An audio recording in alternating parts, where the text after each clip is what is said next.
माऊली, आपण आहोत वारीच्या वाटेवरती आणि वारीच्या वाटेवरती आपण अनेक वारकऱ्यांच्या भेटी घेतलेल्या आहेत. पण वारकरी अनेक ज्यांचे अभंग गवळणीच्या चाली ऐकतात आणि त्या वारीमध्ये गातात ते गायक आपल्यासोबत आहेत. कारण कल्याणजींची परंपरा पुढे नेणारे हे दोघंही भाऊ बहीण आज या ठिकाणी आपल्याला भेटत आहे. ताई, काय वाटतं वारीबद्दल आणि काय सांगणार आहेत वारकऱ्यांना वारीच्याबद्दल? वारी हे आपल्या महाराष्ट्राचं वैभव आहे. त्यामुळे दरवर्षी येणारी वारी, आषाढी एकादशी याची तर सगळेच वारकरी आपण वाट पाहत असतो. आणि आज वाखरी येथे शासनाने आमचा कार्यक्रम आयोजित केला होता, स्वरानुभूती अभंगवारी. त्यामुळे मैलोनमैल प्रवास केल्यानंतर थकलेल्या वारकऱ्यांना कुठेतरी आपल्या संगीताच्या माध्यमातून, अभंग गायनाच्या माध्यमातून त्यांचा थकवा थोडासा कमी होऊन त्यांच्या चेहऱ्यावर एक आनंद आणण्याचा प्रयत्न आज आम्ही केला. आणि खरं तर ही जी सेवा आहे ती त्याचा आनंद म्हणजे दुसरा कुठेही नाही, इतका मोठा आनंद आहे हा. आणि वारीचा तर आपण सगळे जाणतोच की दरवर्षी येणारी ही वारी किती ऊर्जा घेऊन येत असते प्रत्येक वारकऱ्यासाठी. बरं, वारीबद्दल घरामध्ये कसं वातावरण आहे? पायी वारी केली आहे का? वारीबद्दल काय वाटतं? आमचं वारकरी सांप्रदायिक वातावरण आहे, कारण बाबांमुळे आमच्या घरी वारकरी संप्रदायाची तसेच वारकरी संगीताची सुद्धा परंपरा आहे. आणि वारी तर केलेलीच आहे. वारी मी नुसती केली नाही, तर वारीत वारकऱ्यांशी संवाद साधला आहे, शूट केलं आहे. गेली 10-12 वर्ष मी पालखी किंवा गजर कीर्तनाचा या दोन्ही कार्यक्रमांच्या माध्यमातून वारी अनुभवलेली आहे.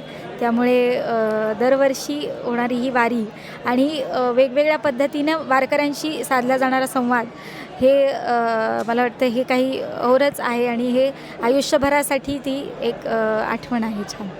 कौस्तुभ दादा, तुम्हाला काय वाटतं वारीबद्दल? मला एकदा वारीबद्दलचं तुमचं मत एकदा जाणून घ्यायचं. वारी हा आपल्या सगळ्या वारकऱ्यांसाठी एक मिळालेला बोनस सण म्हणू शकतो आपण. सर्वसामान्य लोकांना दिवाळी, दसरा हे असतं, पण आपल्याला आषाढी वारी, कार्तिकी वारी म्हटलं की एक अतिशय वेगळा आनंद असतो.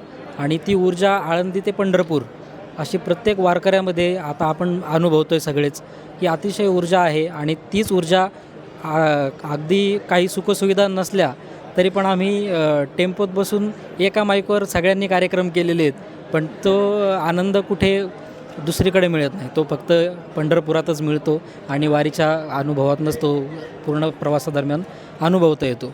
तर ते कुठं शब्दात वर्णन करता येणं अवघड आहे. नक्की. म्हणजे बाबा नेहमी आम्हाला सांगतात की जेव्हा त्यांनी ते त्या काळात ते जेव्हा लहान होते त्या काळाची जी वारी होती तेव्हा क्राऊड खूप कमी होता. म्हणजे जी लोक खरे वारकरी जे म्हणतो आपण की खूप लिमिटेड अशी लोक, त्यात मग ते चाली गाणं किंवा हे, ते म्हणाले की आमच्या वेळेची वारी ही अशी होती. म्हणजे ती पण आम्हाला अनुभवायला त्यांच्या शब्दातून मिळाली. आणि आताची तर वारी आपण बघतो आहे उलट फक्त वयस्कर नाही तर आता तरुण मंडळीसुद्धा वारीत खूप मोठ्या प्रमाणात सहभागी होत आहेत. तर हा पण खूप आनंदाची गोष्ट आहे ही. आणि मी तरुणांना या निमित्ताने हेच विनंती करेल की होईल तेवढं वारीत सहभागी व्हा. शेवटी हेच काय ते सत्य आहे. नक्कीच. परवा दिवशी तसं बघितलं तर वाईकर गुरुजींसुद्धा अगदी खाली बसून भजन म्हणताना मी बघितलं त्यांना. आणि ही वारीची सर्वात म्हणजे परंपरा अशी आहे की भजन कीर्तन हे वारीतलं सर्वांना उपदेश देणारं ठिकाण म्हणजे वारकरी सर्व आपण आहोत. आणि वारीतून काय घेऊन जायचं आहे तर नक्कीच समर्पणाचा भाव घेऊन जायचा. वारी ही जन्ममरणाचा फेरा ठरते. वारी ही एक जगायला शिकवते. वारी माणुसकी शिकवते. आणि वारीबद्दल काय बोलावं तर नक्कीच वारीतल्या अनेक वारकऱ्यांशी आपण भेटत आहोत आणि त्यांच्याकडून त्यांच्या प्रतिक्रिया जाणून घेत आहोत आणि इतर बांधवांपर्यंत शेअर करतो आहोत. आणि आपणही कुठून हा व्हिडिओ पाहताय कमेंट बॉक्समध्ये टाका आणि इतर बांधवांपर्यंत शेअर करा. भेटूया. रामकृष्ण हरी माऊली.